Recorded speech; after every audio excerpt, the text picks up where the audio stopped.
2023 में सऊदी अरब की जनसंख्या लगभग 37 मिलियन हो गई है और अरब देशों में जैसे मोरक्को, इराक, सीरिया, सूडान और इजिप्ट के बाद सऊदी अरब छठे नंबर पे आता है।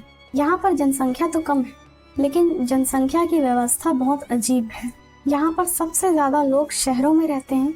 मतलब यहाँ की सिटीज इतनी ज्यादा भरी हुई है जैसे उनमें एक बड़ा मेला लगा हो, और ये मेला हमेशा लगा रहता है। और इससे भी ज्यादा इंटरेस्टिंग बात तो ये है, यहाँ के लोगों में बहुत सारे लोग विदेश से आए हुए हैं, मतलब दूसरे देशों से, जिन्हें शॉर्ट फॉर्म में एक्सपैट या एक्सपैट्रिएट भी बोलते हैं, जो दूसरे देश से आकर यहाँ काम करते हैं। और इनकी संख्या इतनी ज्यादा है कि विदेशी लोगों की आबादी यहाँ के नागरिकों से भी ज्यादा है।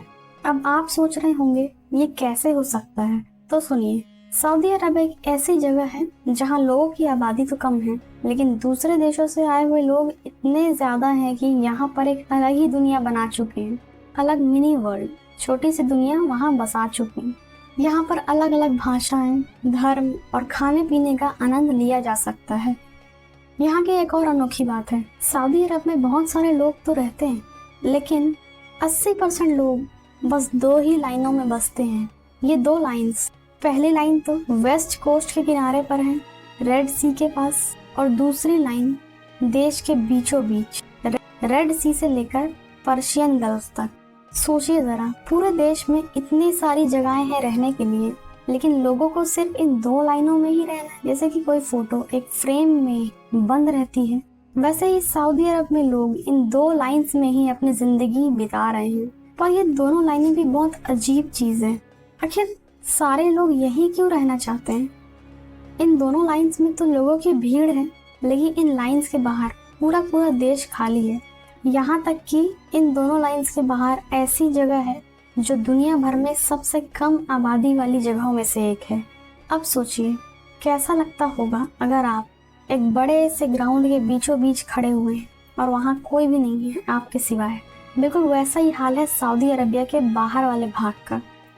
लेकिन सऊदी अरब में ये इतनी अजीब स्थिति कैसे हुई? सबसे पहले समझना जरूरी है कि सऊदी अरब का जो एरिया है वो आपकी सोच से भी ज्यादा बड़ा है। ये बात भी जान लेना जरूरी है कि सऊदी अरब दुनिया के सबसे बड़े देशों में से एक है। अगर आप इस देश को यूरोप के ऊपर सीधा रख दें तो ये पेरिस, कीव, अल्बेनिया के बीच में सब कुछ छिप जाएगा। अब सोचिए, आप अमेरिका के हैं और सऊदी अरब को अमेरिका के मैप पर लाकर रख दो तो ये वो बड़ा सा क्षेत्र कवर करेगा जो न्यूयॉर्क सिटी से लेकर ओक्लाहोमा सिटी, विचिता तक जाता है और फिर नॉर्थ फ्लोरिडा तक पहुंच जाता है।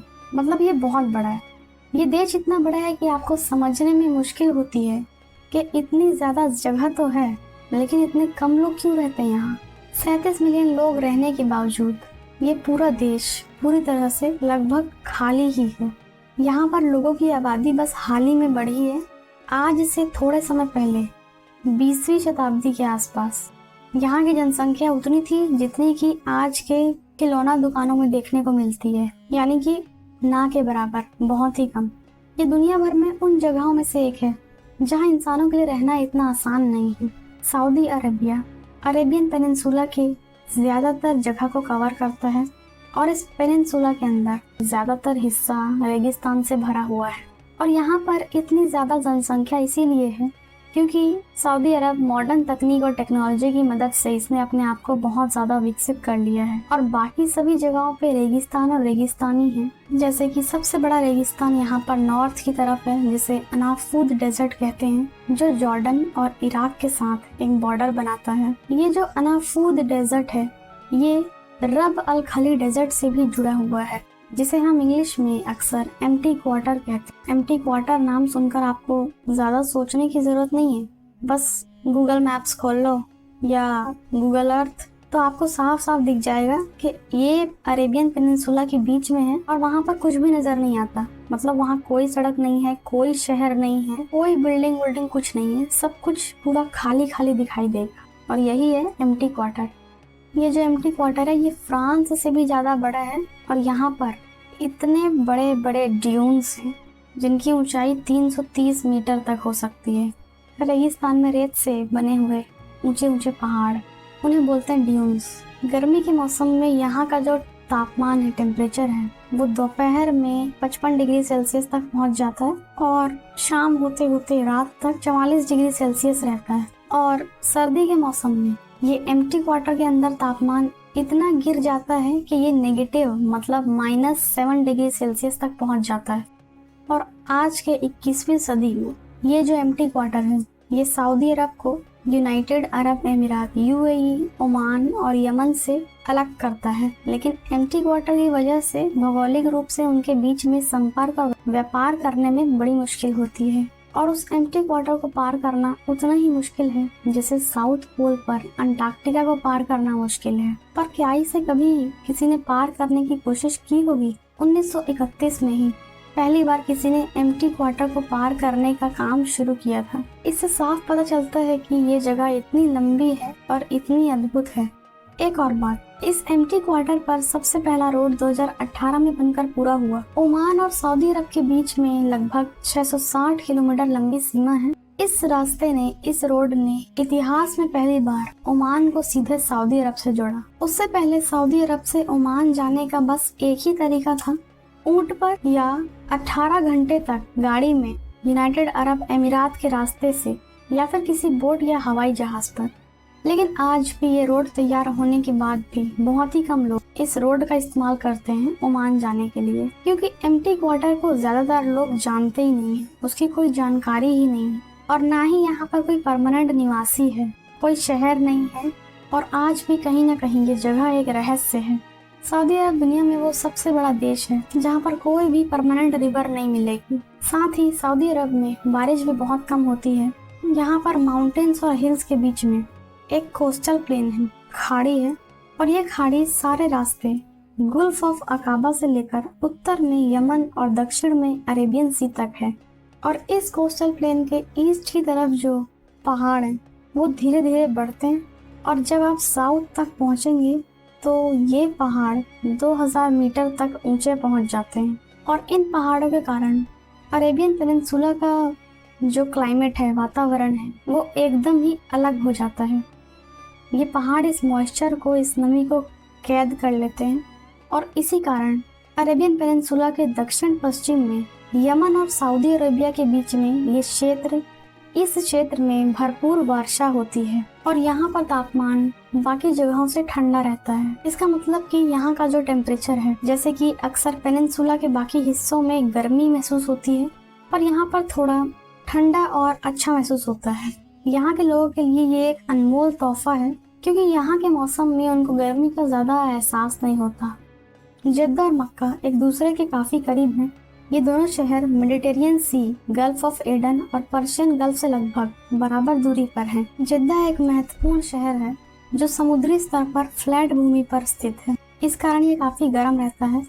लेकिन जो मक्का है वो लगभग 80 किलोमीटर और अंदर है और समुद्र से 250 मीटर ऊपर है।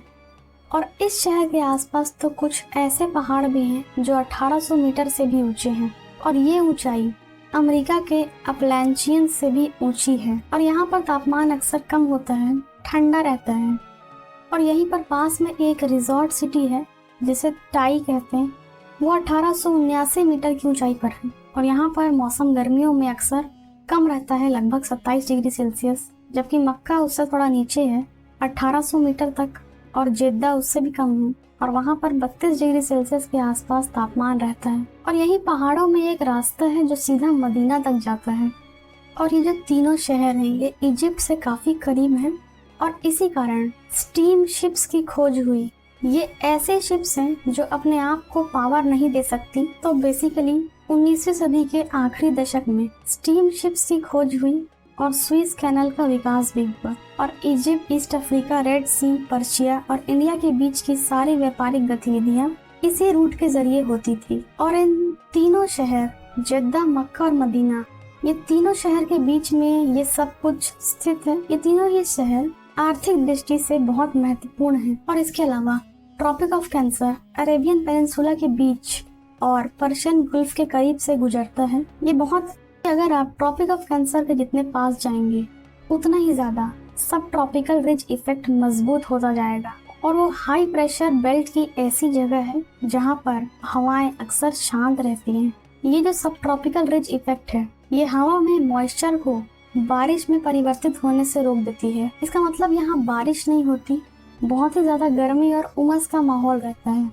लेकिन ईरान के पर्शियन गुल्फ क्षेत्र में ये स्थिति पूरी तरह से अलग है, क्योंकि ईरान के दक्षिणी हिस्से में काफी बड़े बड़े पहाड़ हैं जो हवाओं को ऊपर उठाते हैं और हवाएं ठंडी होने के बाद बारिश में परिवर्तित हो जाती हैं। लेकिन अरेबिया के पर्शियन गुल्फ की तरफ कोई पहाड़ नहीं है और वो लगभग पूरी तरह से फ्लैट जगह है। इसका मतलब यहाँ पर बिल्कुल बारिश नहीं होती, बस उमस और गर्मी ही रहती है। और ये जो पर्शियन गल्फ है, इसकी भी गहराई बस 50 मीटर तक ही है और इसका मतलब ये है कि पर्शियन गल्फ ज्यादा गर्मी को एब्जॉर्ब कर ही नहीं पाता, क्योंकि उसमें इतना जल है ही नहीं, इतना पानी है ही नहीं, और इतने थोड़े से जल से इतनी सारी गर्मी शांत नहीं हो सकती, खासकर गर्मियों के मौसम में। और इसी कारण इस गल्फ के दक्षिणी तरफ बहुत ज्यादा गर्म तापमान, काफी कम हवा, बिल्कुल भी बारिश न होना, बस उमस रहना, ऐसा देखा जा सकता है। यहाँ इतनी ज्यादा गर्मी और उमस रहती है कि इंसान के शरीर से अब पसीना निकलना भी बंद हो जाता है और उसका शरीर बस गर्म होते जाता है। और 2005 से अब तक पर्शियन गल्फ के आसपास ऐसे कई सारे मामले देखे गए हैं जहाँ पर इस गर्मी के कारण लोगों की मृत्यु हो गई है। 20वीं शताब्दी के बाद सऊदी अरब में लगभग 2 मिलियन लोग रहते थे और वो सभी के सभी लोग सऊदी अरब के वेस्ट की तरफ रहते थे, रेड सी के पास। रियाद शहर ऐतिहासिक रूप से साद परिवार का पुराना घर था और जिन्होंने 20वीं सदी की शुरुआत में सऊदी अरेबिया की रचना की थी। जब सऊदी अरेबिया को पहली बार 1932 में घोषित किया गया था तो साद परिवार ने रियाद को नए राज्य की राजधानी बनाया। 1932 में तो रियाद एक छोटा सा शहर था जहां सिर्फ 27,000 लोग रहते थे और मक्का उस समय देश का सबसे बड़ा शहर था जिसकी आबादी लगभग 80,000 थी। लेकिन मक्का और मदीना को राज्य की राजधानी इसलिए नहीं चुना गया क्योंकि उनमें जो नॉन मुस्लिम थे उन पर प्रतिबंध था। वहाँ केवल मुस्लिम्स ही रह सकते थे, मुस्लिम ही आ सकते हैं, ऐसा उस समय था 1932 के समय। और रियाद देश के बीच में स्थित था, इसलिए इसको उस समय सऊदी अरब की राजधानी बनाया गया। और ये भी बहुत खुशकिस्मती की बात है कि कुछ समय बाद 1938 में पूरी दुनिया का सबसे बड़ा तेल के क्षेत्र की खोज रियाद के ईस्ट में हुई, पर्शियन गुल्फ के पास। और जब उन तेल क्षेत्रों का विकास हुआ तो 1973 में तेल संकट आने के बाद तेल के दाम बहुत तेजी से बढ़ गए और तब रियाद उन तेल के क्षेत्रों के आसपास ही था और इस कारण वो फैलता गया और सऊदी अरब के पूर्व में काफी नए शहर विकसित हुए, उनमें आबादी बढ़ी क्योंकि तेल के कारण वहाँ पर नौकरियों की मांग बढ़ रही थी। यहाँ का जो वर्तमान शहर है दामुम, उसको पहली बार 1923 में बसाया गया था और 10 साल बाद 1938 में सऊदी अरब में पहला तेल का लोकेशन यहाँ पर पाया गया और फिर ये पूरा का पूरा केंद्र तेल व्यवसाय का केंद्र बन गया। 1923 में तो ये पूरा वीरान था। आज के दिन लगभग 2.5 मिलियन लोग यहाँ बसते हैं। 1973 के बाद से सऊदी अरब में तेल व्यवसाय बहुत तेजी से बढ़ा और साथ ही सऊदी अरब में पैसा बढ़ने के साथ साथ यहाँ की जनसंख्या में भी वृद्धि हुई और सऊदी अरब ने अपने नागरिकों को तरह तरह की सुविधाएं देने के लिए इस पैसे का इस्तेमाल किया। किसी भी व्यक्ति पर यहाँ पर कोई भी टैक्स नहीं लगाया जाता और सरकार यहाँ पर स्वास्थ्य सेवाएं, मकान, घर, बिजली, पानी, खाना और इन सभी चीजों में सरकार सब्सिडीज देती है क्योंकि यहाँ पर तेल से इतनी ज्यादा दौलत जमा हो चुकी है, इतने ज्यादा रुपए पैसे इकट्ठा हो चुके हैं। लेकिन इतनी सारी नौकरियां होने के बावजूद सऊदी अरब के नागरिक इतने कम हैं कि वो सभी नौकरियों को नहीं ले सकते और ऐसी स्थिति में जहाँ पर सरकार लोगों की लगभग सारी जरूरतों को पूरी कर रही थी तो उनमें से कई लोगों को ऐसा लगा कि अब कोई ज़रूरत ही नहीं है किसी नौकरी में काम करने की क्योंकि सरकार ही हमारी सारी पूर्ति कर रही है। और अब 1950 में सऊदी अरब में काम करने वाले लोगों की कमी होने लग गई और इस समस्या को दूर करने के लिए सरकार ने विदेश से काम करने वालों को बुलाना शुरू किया और कई अरबों की संख्या में फॉरेन लेबरर्स, विदेशी लेबर यहाँ आकर काम करते थे और ज्यादातर लोग मुस्लिम थे जो India, Pakistan, Bangladesh, Philippines, Indonesia, Myanmar, Egypt इन देशों से आते थे और उन्हें सऊदी अरब की सिटीजनशिप उन्हें दी ही नहीं जाती थी। यानी कि उन्हें या फिर उनके बच्चों को सऊदी अरब की नागरिकता नहीं मिल सकती थी। और ऐसे कई मामले भी हैं जिनमें जो विदेशी श्रमिक थे उनसे उनका पासपोर्ट ले लिया जाता था और असल में एक बंधक की तरह यहाँ पर उन्हें काम करने के लिए मजबूर किया जाता था। और इस गुलामी को 1960 के आसपास रोक दिया गया, लेकिन कुछ हद तक ये आज भी जारी है। लेकिन अगर हम बात करें देश में मौजूद वास्तविक श्रमिकों की, ये रेशियो एकदम ही अजीब है। लगभग 40 लाख सऊदी नागरिक हैं, सरकार के लिए गवर्नमेंट जॉब में काम करते हैं और 80 लाख से ज़्यादा विदेशी श्रमिक हैं जो ज़्यादातर प्राइवेट क्षेत्रों में काम करते हैं, प्राइवेट सेक्टर्स में। और 2023 में ऐसा अनुमान है कि 36% जो पॉपुलेशन है वो नॉन सिटीजन फॉरेनर्स की है जो इस देश से बाहर पैदा हुए हैं। और इतने फॉरेनर्स तो यूनाइटेड स्टेट्स में भी नहीं है। और ज़्यादातर फॉरेनर्स सऊदी अरब में बहुत कम सैलरी में काम करते हैं। लेकिन इस सब के बावजूद सऊदी अरब अब तक का सबसे तेज़ी से विकसित होने वाला देश है। सबसे तेज़ी से उसने अर्बनाइजेशन और अपनी सोसाइटी को डेवलप किया है। 1950 के बाद से वर्ल्ड वॉर 2 के थोड़े ही समय बाद सऊदी अरब की जनसंख्या 3.1 मिलियन हो गई और उन 30 लाख लोगों में से बस 30% लोग ही शहर में रहते थे। ज़्यादातर जनसंख्या आज भी वनवासी थी, नोमैडिक। कुछ दिन एक जगह पर रहते, फिर कुछ दिन किसी और जगह पर। और बस 70 सालों के बाद ही सऊदी अरब की जनसंख्या करीब 12 गुना बढ़ गई, लगभग 37 मिलियन लोगों तक पहुंच गई। पहले जहां रियाद और जेद्दा दोनों गांव थे, अब वो शहर में परिवर्तित हो चुके हैं, जिनकी जनसंख्या 7.5 मिलियन यानी करीब 70 लाख से ज़्यादा और जेद्दा की जनसंख्या 5.5 मिलियन है। और अब 85% से ज़्यादा लोग शहरों में रहते हैं। और यही कारण है कि सऊदी अरब की जो जनसंख्या का पैटर्न है वो इतना अजीब इसीलिए है क्योंकि यहाँ पर लोग बस 2 लाइन्स में ही रहते हैं। पहली लाइन तो बहुत ही ज़्यादा नेचुरल है, जहाँ पर लोग प्राकृतिक रूप से आकर बसे, और दूसरी लाइन सरकार द्वारा बनाई गई, वो पूरी तरह से आर्टिफिशियली बनाई गई, जो कंट्री के जो उस देश के बीचों बीच से गुजरती है। और ये हाल ही की जो लाइन है ये तभी बन पाई जब सरकार ने अपने ऑयल बिजनेस का पैसा इस लाइन को विकसित करने के लिए लगाया। लेकिन सऊदी अरब में 37 मिलियन लोगों का होना अभी भी एक बहुत बड़ी समस्या है। इतने सारे लोगों का ऐसी जगह पर होना जो जगह इंसानों के रहने के लिए बनी ही नहीं है। पहली बात, यहाँ पर पानी की सुविधा नहीं है। रियाद और दामोम तो मेट्रोपॉलिटन सिटीज बन चुके हैं जहाँ पर मिलियंस में लोग रहते हैं, लेकिन वहाँ पर एक भी नदी नहीं है, ना ही वहाँ बारिश होती है, और इसलिए वहाँ पर सुविधाजनक पीने के पानी की समस्या अक्सर रहती है। और उसी कारण सरकार ने सऊदी अरामको, ये एक ऑयल जायंट है, अंडरग्राउंड ऑयल और गैस के डिपॉजिट्स को ढूंढते हैं और इन्हें ही कहा गया कि वो अंडरग्राउंड भूजल को भी ढूंढे। और उन्होंने 1970 के दशक में पानी ढूंढ भी निकाला, लेकिन बिना बारिश के और बिना नदियों के ये पानी भी ज़्यादा दिन तक नहीं टिक पाएगा। हाँ, लेकिन ये जो भूजल था ये यूनाइटेड स्टेट्स और कनाडा की जो लेक ईरी है इसको पूरा भर देगा, लेकिन सऊदी अरब की जनसंख्या को ज़्यादा दिनों तक सपोर्ट नहीं कर पाएगा। और अब जैसे जैसे सऊदी अरब की जनसंख्या बढ़ रही है वैसे वैसे पानी के साथ साथ भोजन की मांग भी बढ़ती जा रही, लेकिन सऊदी अरब के पास खुद का भोजन उगाने की काबिलियत बिल्कुल भी नहीं है, क्योंकि वहाँ पर बस 1.5% ही ज़मीन है जहाँ पर खेती किसानी की जा सकती है। और इसका मतलब ये है कि या तो उन्हें बाहर से भोजन मंगवाना पड़ेगा या फिर आर्टिफिशियली यहाँ पर ही खेत बनाने पड़ेंगे।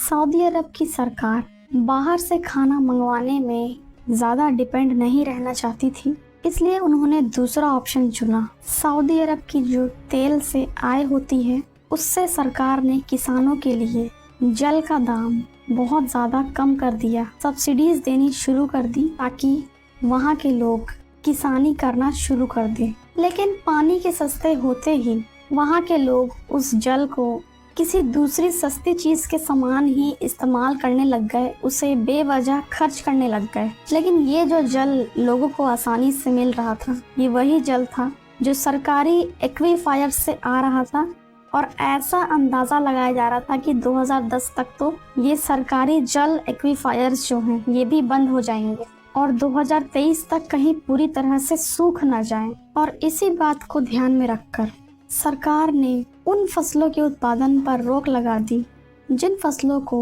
ज़्यादा पानी की आवश्यकता होती थी, जैसे गेहूं। और 2016 तक पानी पर जो सब्सिडीज दी जा रही थी उसे भी पूरी तरह से बंद कर दिया गया।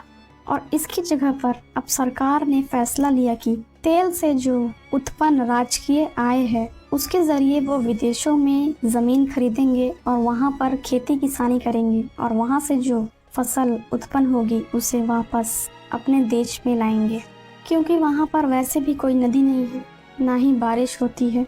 पानी की कमी को दूर करने के लिए सरकार ने एक ऐसा फैसला लिया जो इस दुनिया का सबसे बड़ा डीसैलिनेशन ऑपरेशन है। डीसैलिनेशन यानी कि खारे पानी को पीने लायक मीठे पानी में बदलना। और इसको करने के लिए सरकार ने तेल से जो आय प्राप्त हो रही थी उससे 17 डीसैलिनेशन प्लांट्स लगाए पर्शियन गुल्फ और रेड सी कोस्ट लाइन्स के पास, ताकि समुद्र के खारे पानी को पीने लायक फ्रेश वाटर में बदला जा सके और बढ़ती हुई जनसंख्या की प्यास को बुझाया जा सके। सऊदी अरब का जो सबसे बड़ा शहर रियाद है, वहाँ पर पानी की पूर्ति का यही एक स्रोत है, जहाँ पर 70 लाख से ज़्यादा लोग रहते हैं और उन्हें पानी की पूर्ति इन्हीं प्लांट्स के ज़रिए की जाती है। और लगभग 50% से ज़्यादा सऊदी अरब में जो पानी की पूर्ति की जाती है वो इन डीसैलिनेशन प्लांट्स के ज़रिए ही होती है और बाकी 40% सरकारी एक्वीफायर से किया जाता है, जो कुछ ही सालों में ख़त्म हो जाएंगे। यहाँ पर 2030 तक ऐसा अनुमान लगाया जा रहा है कि जो ग्राउंड वाटर होता है, भूजल, वो पूरी तरह से सूख जाएगा। सऊदी अरब में 90% पानी की पूर्ति इन डीसैलिनेशन प्लांट्स के ज़रिए ही की जाएगी। ये जो डीसैलिनेशन प्लांट्स हैं ये काफ़ी ज़्यादा ऊर्जा लेते हैं और पॉल्यूशन भी फैलाते हैं। सऊदी अरब अपनी सारी ऊर्जा और बिजली अपने तेल और नेचुरल गैस के ज़रिए ही उत्पन्न करते हैं। 2020 तक तो देश में जो ऊर्जा उत्पन्न हो रही थी वो 60% लगभग तेल के ज़रिए और 38% नेचुरल गैस से उत्पन्न की जा रही थी और 0.3% सोलर पावर के ज़रिए ऊर्जा उत्पन्न की जा रही थी। और इसके अलावा कोई भी दूसरा तरीका नहीं था ऊर्जा उत्पन्न करने का। लेकिन सऊदी अरब को ऊर्जा उत्पन्न करने के लिए ज़्यादा टेंशन लेने की ज़रूरत ही नहीं है। वहाँ की सरकार के पास दुनिया के सबसे बड़े और सबसे सस्ती तेल रिजर्व्स हैं जो उनके ही पास हैं।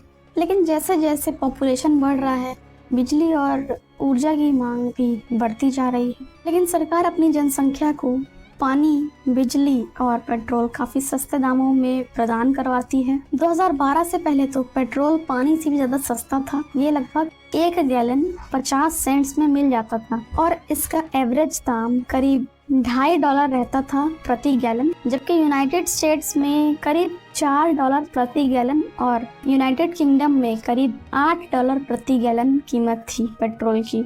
और इसी समय 1 किलोवाट बिजली का खर्च हर घंटे में करीब $0.05 आता था, जबकि वहीं अमेरिका में $0.17 और यूनाइटेड किंगडम में $0.50। यानी कि पानी, बिजली और पेट्रोल तीनों ही चीज़ें सरकार ने काफ़ी ज़्यादा सस्ती कर रखी।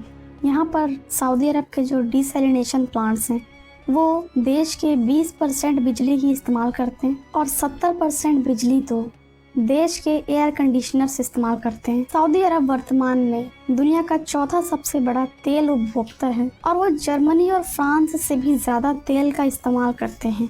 सऊदी अरब की जनसंख्या जर्मनी और फ्रांस के मुकाबले बस 1/4 है, फिर भी ये लोग सबसे ज़्यादा तेल का इस्तेमाल करते हैं। लेकिन अब सरकार अपने तेल के इस्तेमाल को भी लिमिटेड करना चाहती है, सीमित रूप से तेल को इस्तेमाल करना चाहती है और वो दूसरे आय के सोर्सेस को बढ़ा रही है, जैसे कि नए इंडस्ट्रीज डेवलप कर रही है, जैसे टूरिज्म, टेक्नोलॉजी और एंटरटेनमेंट के जरिए अपने रिवेन्यू सोर्सेस को बढ़ाने की कोशिश कर रही है।